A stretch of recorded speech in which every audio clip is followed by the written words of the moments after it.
Hi guys, Jeff with Kudzu Craft. Today we're going to talk about fabrics. A lot of confusion about fabrics, and I understand a lot of people try to go to their local fabric store and buy fabrics. Don't. I'm not trying to sell you something here.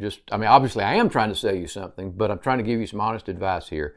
What you find in the fabric store is not a heavy enough fabric for a kayak. If it's made for a tent or made for clothing or something like that, it's going to be a 1.5 to maybe 2.5 ounce per yard fabric. That is not heavy enough. This is an example of something you might find in a fabric store. It's got a waterproof coating on it. It's nylon. It comes in colors. It looks very tempting. It's very reasonable on price compared to what we charge for ours, but it's not a good fabric. It's too light. It will wear out very quickly. I just say stay away from it. Buy something from one of the stores like mine that sell to kayakers and sell specifically kayak grade fabrics. Now, what is a kayak grade fabric? Well, that's a good question because nobody makes anything specifically for our use. We have to find something that will work. I deal with industrial suppliers all the time. Anytime I can get a chance, find a new one, I talk to them, see what they've got. I would say I've probably looked at I've considered 100 fabrics, and at the moment I have 4 that I will buy. That tells you how hard they are to find something suitable. Most just do not work. There's the nylon versus polyester. We'll cover that. They both have good and bad points. I sell polyester, but I'm not against nylon. Nylon's very stretchy, which, by the way, do not use nylon methods. There's some videos online that show you how to sew up a nylon boat. Don't try to use that on polyester. It's not the same. Nylon, why do I not like it? I do not like nylon because of the coatings you have to use, or rather the lack of. Nothing much sticks to nylon. It's a very non-stick surface. Used to be we could buy Czar polyurethane. It was an oil-based paint. It's no longer in production. We could tint it with colors, get a nice translucent color to it. I painted one a purpley blue. It was a beautiful boat. Held up very well, but say I can't buy that finish anymore. The best thing I know of now is Corey's Goop, which is sold through, that's the nickname, it's sold through the Skin Boat School. Not knocking them at all because it's a great product. I just don't like working with it. It's a little hard to use. It tends to run. It has a shiny finish. And I just don't like it. It's too much like dealing with epoxy. And if you know me, I'm not a big fan of epoxy. Great product in the right place. Hate working with it.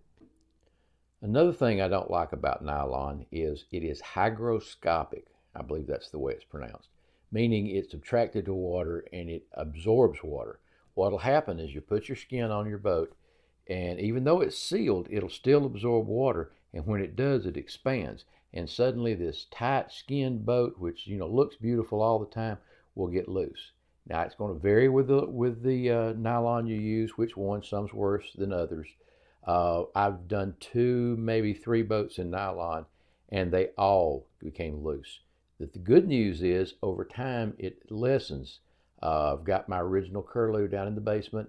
It relaxes now. It doesn't wrinkle, but when I first put it on, it literally looked like a baggy wrinkle, or a prune, maybe you'd say. I've done 2, say, or 3 in nylon, and all of them did it. Now, you're going to have people who say, well, you just soak it, you put it on wet, you sew it on, and it won't do that. And that may be the case. It didn't work for me.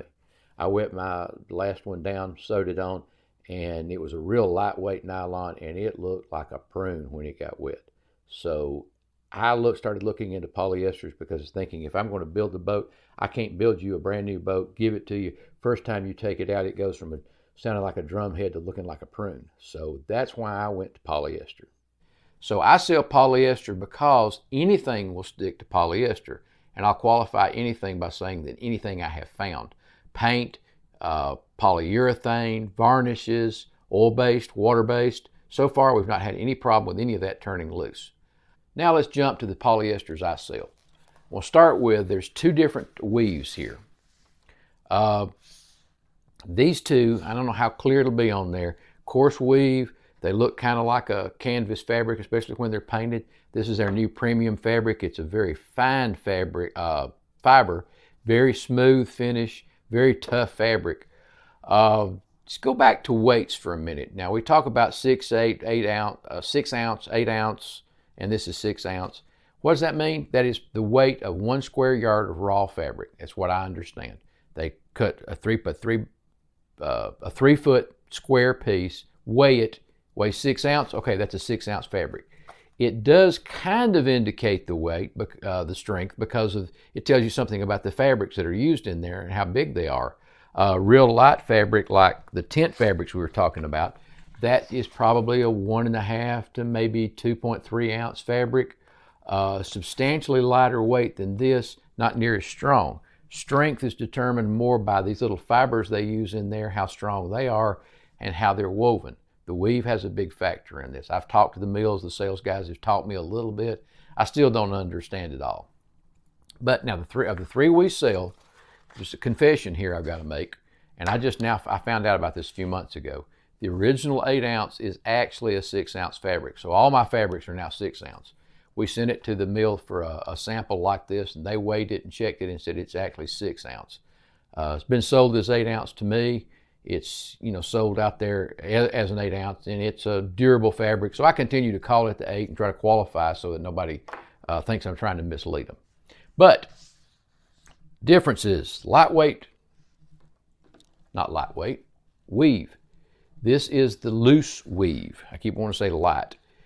This, when I say loose weave, this is what I mean. I can put that pin right through there. I can shove it all the way through. No problem. This is the 8 ounce. It is a loose weave, but not as loose. It still pokes a hole in here, but not quite as easy.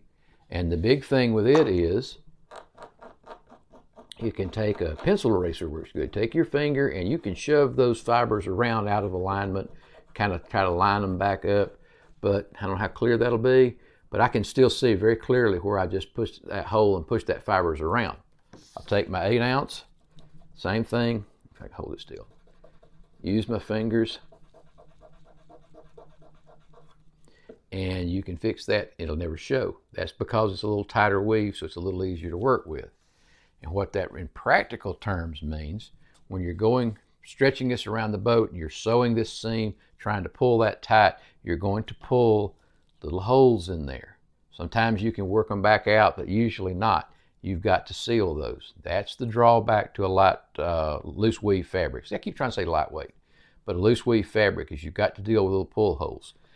Not going to get into it here. We've got another video on that. We may update later on sewing on the skin. The double corded stitch works much better. You can put it on with less holes. And there's another advantage to that. Now, these two loose weave fabrics shrink a lot. They have high shrinkage. But the drawback we found with shrinking a skin on a boat is it sometimes relaxes. In the industry, it's called creep. And what happens, I don't know why, but you shrink that fabric and then it relaxes and starts stretching back out. It'll never go back to its original state, or at least it hasn't for me. But that skin-tight boat suddenly becomes a little loose and you've got a little play in there. And it's just, everybody wants a nice tight skin on their boat. Excuse me. But it will, in most cases they've loosened up over the time. Sometimes it takes a few months, sometimes it takes a year or two. So keep that in mind. And that's why I like sewing them on tight as opposed to shrinking them on. This is my premium 6 ounce. Love this fabric. Very, very fine fiber, very fine weave, very smooth. Doesn't look like canvas when it's painted. Now watch, I go to put this in here. Listen to it pop. I had to bear down. I probably just broke some fibers doing that to put that hole in there. And it's also, see, that pintail doesn't go through near as far. Makes a big hole. Doesn't close up very good, but you're not going to have that problem. When you're sewing this fabric on the boat, that fibers are so tightly woven that I can sew that tight with a gap, pull it tight around the boat, and have virtually no pinholes at all or pull holes around there. What little holes I do have, we just seal with paint. This is by far my favorite fabric. Now there's something to keep in mind. Where's my prop? Let's pretend this is the bow of a boat. It's just a piece of scrap I picked up in the shop. These two fabrics have that very loose weave.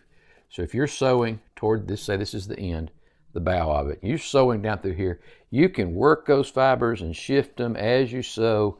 If you just have to be a little careful, and you can come up to this curve. I've done it several times, and you can shift those fibers around. I should have brought a clamp, and to where you can sew. I can't do it now, but you can sew this up flat and smooth like.